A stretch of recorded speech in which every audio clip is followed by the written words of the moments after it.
நமஸ்தே sir நமஸ்தே.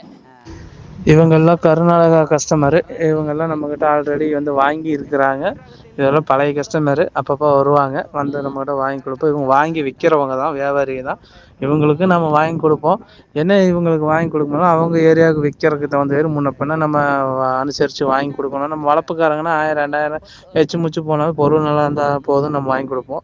இவங்க அப்படி பண்ண முடியாது. முடிஞ்ச அளவுக்கு எவ்வளோக்கு எவ்வளோ ஓரியாண்டு வாங்கணுமோ அவ்வளோக்கு வாங்கினா தான் வண்டி செலவு வழி செலவெல்லாம் போக அவங்க போய் ஊர்காட்டில் அவங்க பண்ணையில் மார்க்கெட்டில் விற்றுட்டு வந்தால் தான் அவங்களுக்கு 2 3 ரூபா நிற்கும்.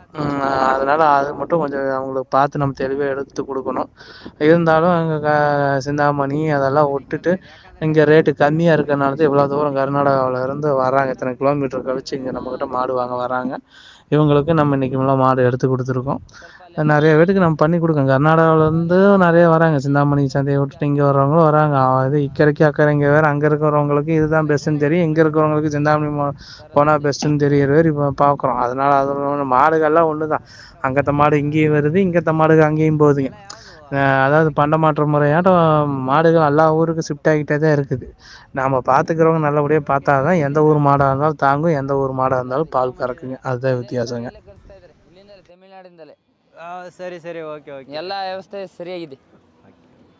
ತುಂಬ ಧನ್ಯವಾದ. ಸರಿ ಸರ್, ಆಯ್ತು. ನಮಸ್ತೆ, ಬನ್ನಿ. ಹಂಗೆ ಮೈ